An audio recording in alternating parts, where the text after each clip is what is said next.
اچھا، اب یہ جو روایت ہے جس کا آپ ذکر کر رہے ہیں، ان اللہ یبغض الحبر السمین، کہ موٹا عالم ہو اللہ اس کو پسند نہیں کرتا، یہ میں بتا دیتا ہوں، یہ تو موقوف اور مرفوع دو طریقہ کار سے یہ روایت ہے، لیکن بہرحال نبی پاک علیہ الصلوۃ والسلام سے ثابت نہیں ہے۔ ویسے شفقت بھائی، یہ کہیں استاد کو دیکھ کے تو نہیں یہ آپ کے ذہن میں سوال آ گیا ہے؟ استاد از ناٹ موٹا۔ چلے بہرحال دیکھیں، یہ بات وہی ہے کہ روایت کوئی بھی آئے گی تو اس کو قرآن پاک کے اصول کے اوپر ہی حل کیا جائے گا۔ آپ اسی کے اندر دیکھ لیجئے گا، محمد بن صالح منجد صاحب کو، ان کا بھی فتویٰ اس کے اوپر بالکل موجود ہے، بڑی زبردست انہوں نے وضاحت کی ہے۔ تو یہ الفاظ آئے ضرور ہیں، ایک تو آئے ہیں جو ابو لیث سمرقندی رحمۃ اللہ علیہ انہوں نے اپنی کتاب کے اندر اس کو ذکر کیا ابو امامہ صحابی کے حوالے سے، تو الفاظ وہ بھی ثابت نہیں ہے، بہرحال وہ بھی ضعیف روایت ہے۔ اور اس کے علاوہ یہ مرفوعاً بھی آئی ہے، امام غزالی رحمۃ اللہ علیہ بھی اس کو لے کر کے آئے ہیں اپنی کتاب کے اندر عبداللہ ابن مسعود کے حوالے سے، لیکن وہ روایت بھی صحیح نہیں ہے۔ تو اس کے اندر کوئی بھی چیز لم یثبت عن النبی صلی اللہ علیہ وآلہ وسلم فلا تصح نسبتہ الیہ، رسول اللہ صلی اللہ علیہ وسلم کی طرف تو اس کی نسبت اس جملے کی ہم بالکل نہیں کر سکتے۔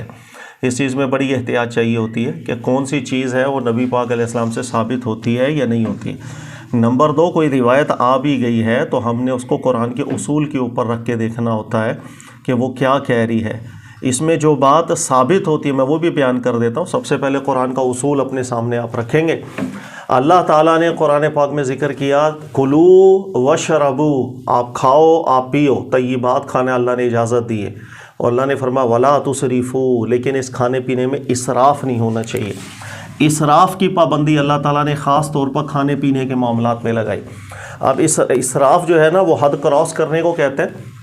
یہ اسراف آپ آسان الفاظ میں سمجھ لیں، بطور افراط کے بھی ہو سکتا ہے، بطور تفریط کے بھی ہو سکتا ہے۔ زیادہ تر اطلاق اس کا افراط کے معاملے کے اندر کیا جاتا ہے، یعنی انسان جو ہے جب وہ بلا مقصد اور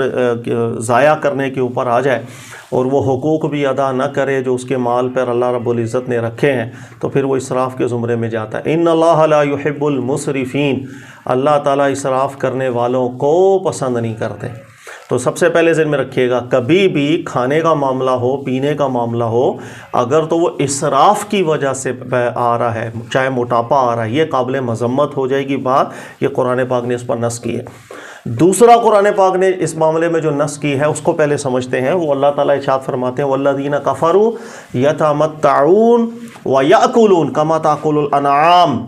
کہ یہ جو کافر لوگ ہیں یہ کھانا پینا ان کے لیے ایسے ہے جیسے جانور کھاتے پیتے ہیں،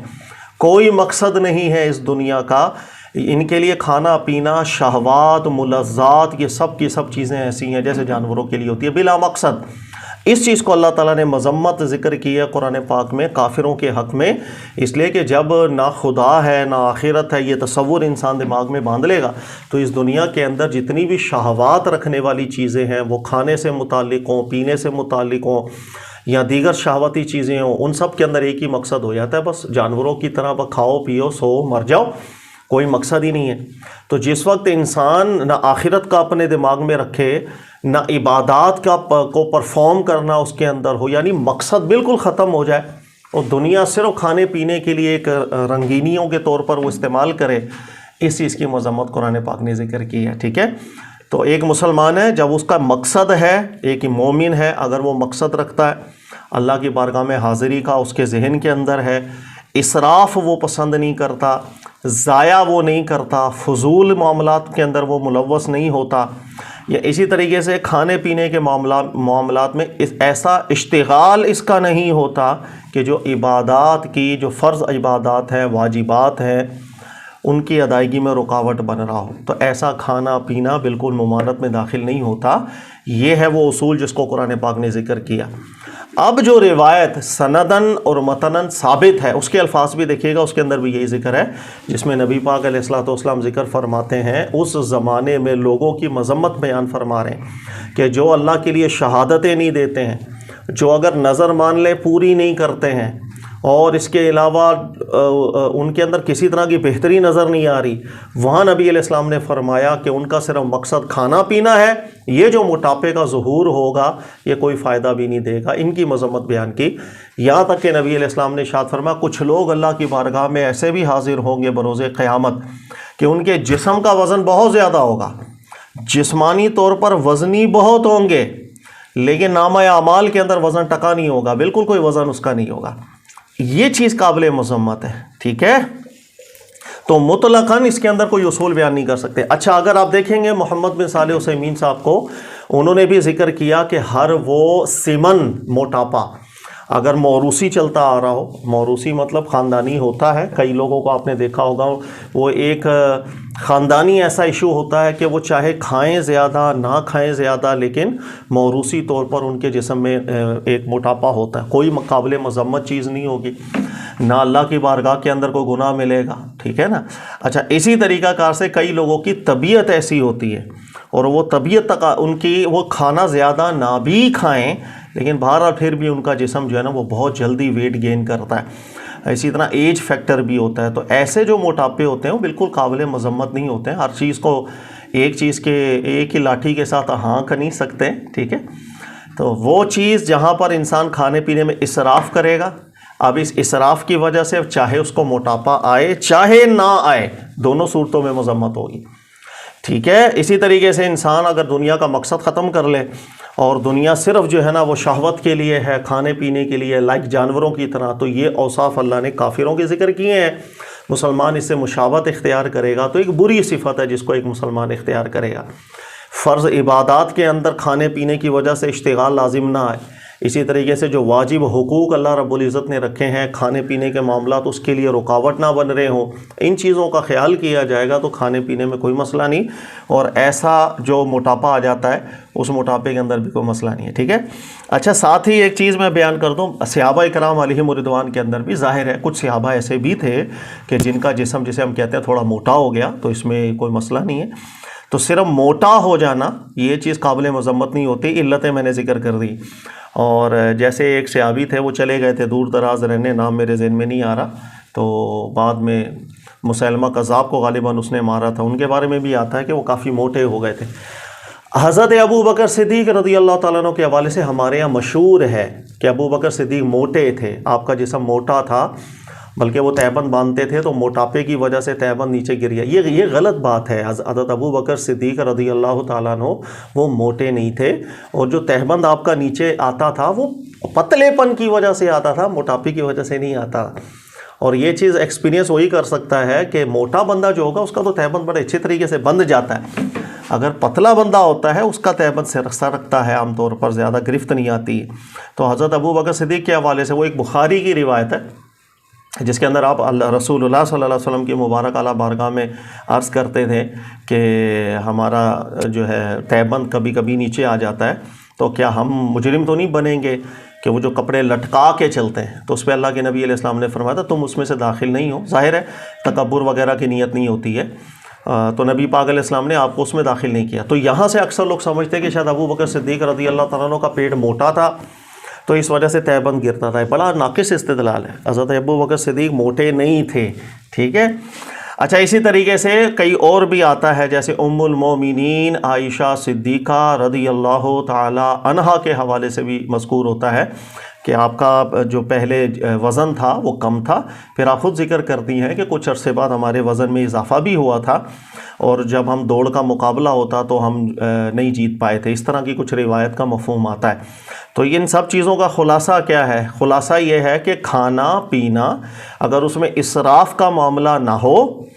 یا بے مقصد نہ ہو، دنیا کو بے مقصد سمجھ لیا جائے، یہ چیز پھر مذمت میں داخل ہوتی ہے، ورنہ مذمت میں داخل نہیں ہوتی۔ وزن کا بڑھ جانا یہ بھی ہر دفعہ ہم مذمت کے اندر داخل نہیں کر سکتے اس کو، یہ ہر ایک کی طبیعت ہوتی ہے، ہر ایک کا جسم ہوتا ہے، خاندانی معاملات ہوتے ہیں، اور بھی بہت سی علتیں ہوتی ہیں۔ ہاں، یہ ہے کہ ظاہر صحت کا خیال ضرور رکھا جائے گا، اور ہمارے دین نے اس کو بڑی ترجیح دی ہے۔ جو بھی چیز انسان کے لیے مضر ہو اس کو پسند نہیں کیا ہمارے دین نے، ٹھیک ہے؟ اس معاملے میں کوئی سوال ہو تو آپ کر سکتے ہیں۔ ہاں یہ چیز ذہن میں رکھیے گا کہ اسراف میں نے جیسے شروع میں ذکر کیا بطور تفریط یہ بھی ہو جاتا ہے، جس طریقے سے زیادہ کھانا اگر لمٹ کراس کر رہا ہوگا تو قابل مذمت، اسی طرح کم کھانا بھی اس میں داخل ہوتا ہے، یہ بھی ذہن میں رکھیے گا۔ یہ جو چلے چلوں کے نام کے اوپر اتنے فاقے کر لیے جاتے ہیں کہ اپنے جسم کو تکلیف کے اندر مبتلا انسان کر لیتا ہے، یا اسی طریقے سے جو واجبی حقوق ہیں وہ پورے نہ کر پا رہا ہو، عبادات ٹھیک ادا نہ کر پا رہا، اس طرح کا کم کھانا یہ بھی قابل مذمت ہو جائے گا۔ یہ بالکل آپ نے ٹھیک بات کی ہے، بلکہ اس کے اوپر تو بہت سی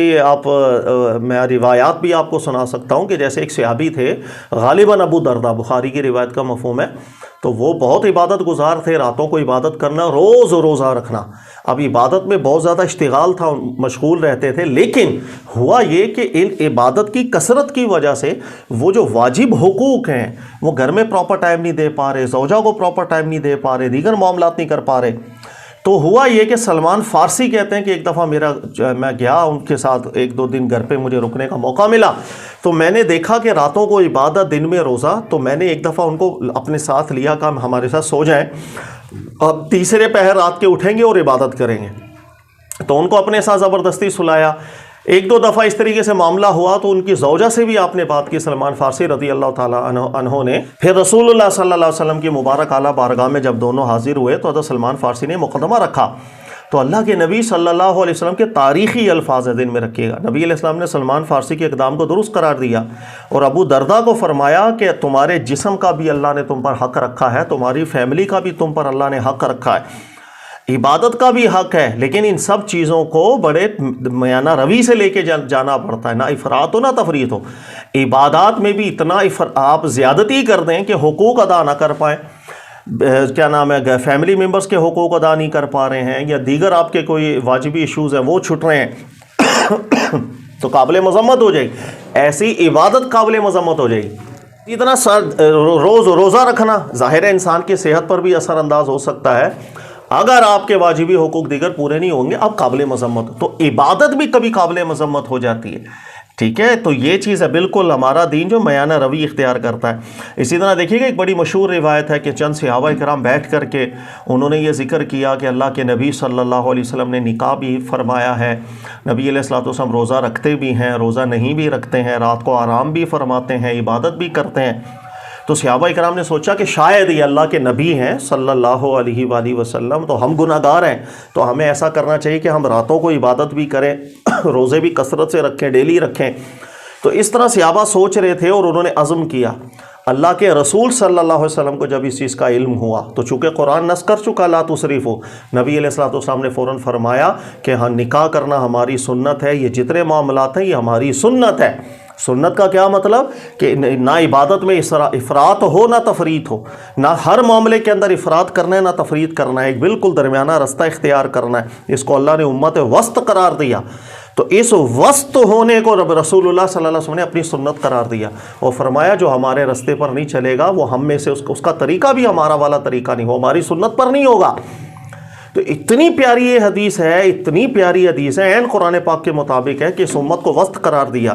نہ افراط میں جاتی ہے نہ تفریط میں جاتی ہے۔ تو نبی علیہ السلام نے فرمایا ہم آرام بھی کرتے ہیں، عبادت بھی کرتے ہیں، روزہ رکھتے بھی ہیں، روزہ نہیں بھی رکھتے ہیں، ہم نکاح بھی کرتے ہیں۔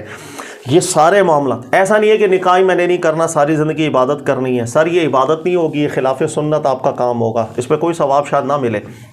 اس نیت سے بندہ کہ میں نے نکاح نہیں کرنا، بس عبادت کرنی۔ اسی طرح بھائی میں نے روزہ رکھنا ہے، واجبی حقوق پورے نہیں ہوں گے، سر آپ سنت پر نہیں ہے۔ سنت رستہ امت وسط ہونے کا رستہ ہے۔ بہت پیاری یہ روایت ہے، قرآن پاک کی شرح جتنی پیاری یہ کرتی ہے کمال ہے۔ تو بہرحال تھوڑا تفصیلی جواب ہو گیا، بات سمجھ میں آ گئی ہوگی آپ کو۔ کھانا ہو، پینا ہو، عبادات کے معاملات ہوں، ہر چیز وسط طریقے سے چلے گی، نہ افراط ہوگا اس کے اندر، نہ تفریط ہوگا اس کے اندر، پھر معاملات ٹھیک چلتے ہیں۔ ہر ایک چیز کو اپنے مقام پر رکھا جائے گا اور اسی طریقہ کار سے چلیں گے۔ کئی صحابہ اس سے متعلق یہ بھی آتا ہے وہ رات کو عبادت کرنے میں بہت زیادہ اپنے آپ کو تکلیف دینے لگ گئے، اللہ کے نبی علیہ السلام نے ان سے بھی منع فرما دیا، ٹھیک ہے۔ تو رسول اللہ صلی اللہ علیہ وسلم کی جو سنت ہے، جو امت کو وسط بنا کر جانا ہے، یہ ہے سنت نبی پاک علیہ السلام، کمال ہے، سبحان اللہ۔ اللہ تعالیٰ جی سمجھنے کی توفیق دے، ہمیں عمل کی بھی توفیق دے۔